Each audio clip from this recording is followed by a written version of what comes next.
This is an introduction to the Orion Network Licensing Platform and a walk through the user interface for the Orion Server.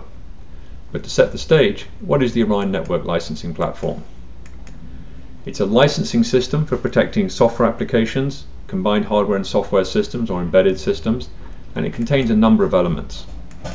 There's the Orion Server itself.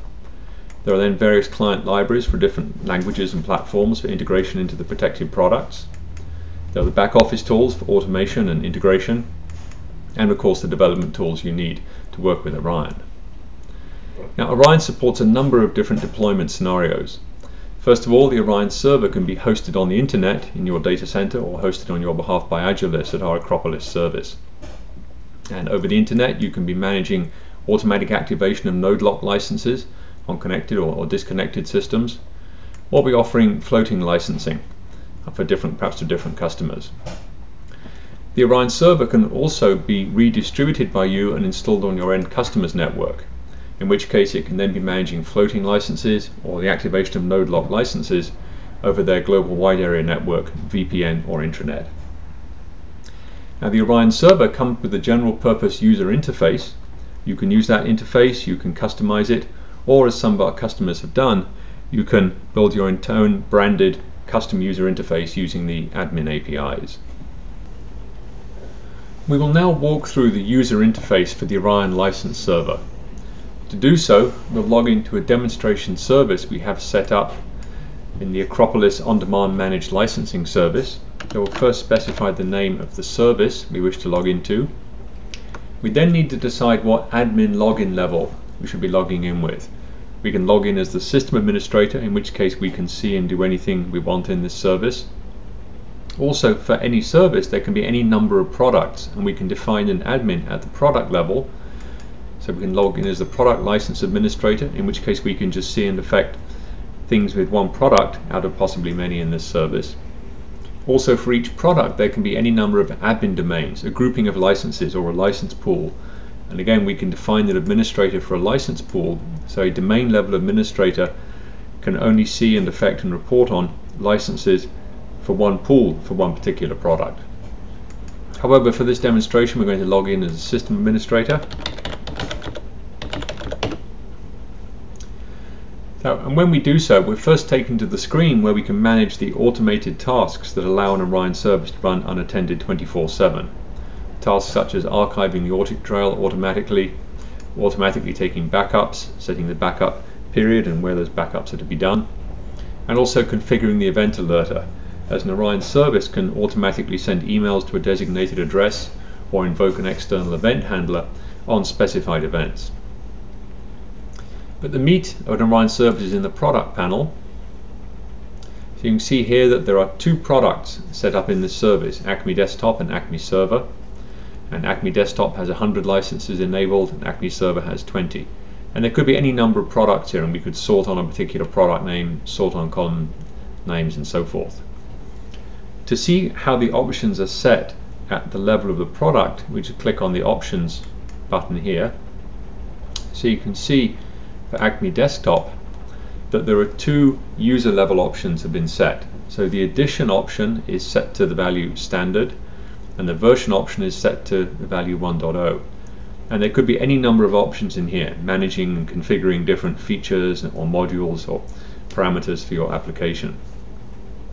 There are also a number of licensing options, and this one in particular I wanted to mention, the cancel checkout privilege. What that's designed to help you manage is the scenario where, say, somebody activates a license, the machine crashes, and they call you and say, help, I can't get my license, I want to get it back so I can activate it on another machine. To do so, you can log into the Orion Server as an administrator and do what's called cancelling their checkout or cancelling their previous activation to make that license available to them again. However, you may also want to control what level of admin privilege is required to be able to do that. So this parameter, cancel checkout privilege, can be set to domain administrator, product administrator, system administrator, or nobody. So to look into the detail of this product, Acme Desktop, we just click on the product name there, and that will take us straight to the summary statistics for this product, Acme Desktop. So we can see that at the product level there's no quota limit, there's no time limit, 100 licenses have been enabled, 24 users have been set up to date, and there have been 106 uses. I then click on the domain list here to see what's happening in the different domains. And this is a typical setup for a hosted service, where there are separate domains set up to manage single user installations, to manage prospects and trial licenses, domains managing pools of licenses for enterprise customers, either anonymous user domains or named user domains, and also perhaps domains set up for resellers, so your resellers or channel partners can have their own pool of licenses which they can configure and set up as they take orders. But you have a record in the Orion Server of all the licenses they've set up. The Orion Server is going to automatically capture the machine each license is activated on, and in addition you could be capturing user registration information at the time the user activates their license and recording that in the Orion Server too, so you know exactly to whom your resellers have sold licenses. So you can see here the summary statistics as to how many users have been enabled in each domain. As an example, let's click on the trials domain. So you can see here at the domain level that in summary there are 3 users been enabled, there have been 2 uses to date, and here are the domain level license limits that have been set. So this is a trials domain, so a domain level time limit has been set of 30 days. It's a relative time limited license, meaning that each user is going to get 30 days from whenever they first activate their license. If this was an absolute time limit, then that license would expire on a set date irrespective of when they first activated it. And in this case there is a 10-day warning threshold and a 5-day grace period have also been set up. So this time limit is going to apply to all the licenses in this domain.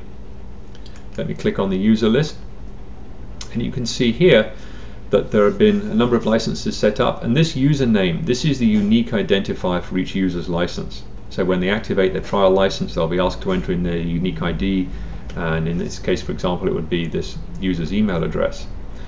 The reason that the email address is being used is by the software vendor is to prevent users from getting any number of trial licenses under the one email address, and that's automatically accomplished by using, in this case, their email address as that unique ID they use to activate their license. So if, for example, John Doe activates a trial license, then comes back 6 months later and tries to get another trial license, then the registration of that trial license in the server is going to fail because there's already a license registered under that name. So you can see if I click, for example, on John Doe, I can see the details of John Doe's license. So there are no user level limits set, so that domain level limit is going to apply. Then I can see the user status, what machine that license was checked out on, when it was checked out, and so forth. So if I go up to the installations domain, then similar thing, I can see the domain level details. In this case there are no domain level license limits have been set, so they'll be set at the user level, or the product level limits will govern. And here in this user list you can see in this case this unique ID or product serial number as we sometimes call it. It can be anything you want so long as it is a unique string. So PSN 001, PSN 002, or Eric_0123455, whatever you want it to be, and you can also optionally specify a password as well if you want to do that. And then when it comes to these enterprise customer domains, as you can see, for the trials and installations we use the named user type domain, where there is a unique ID for each license in that domain, and typically that license is assigned to a particular user. You can also have the other model, which is an anonymous user domain, such as here for Enterprise Customer 1, where this customer has 10 licenses. That means they have a pool of 10 licenses. Any authorized user can activate a license out of that pool, and every user will use the same credentials to do so. And what Orion is going to do is ensure that there's never more than 10 users active at any one time out of that license pool. And Orion is going to track which machine licenses are activated on, so you or your customer sysadmin can know who has licenses activated from that pool.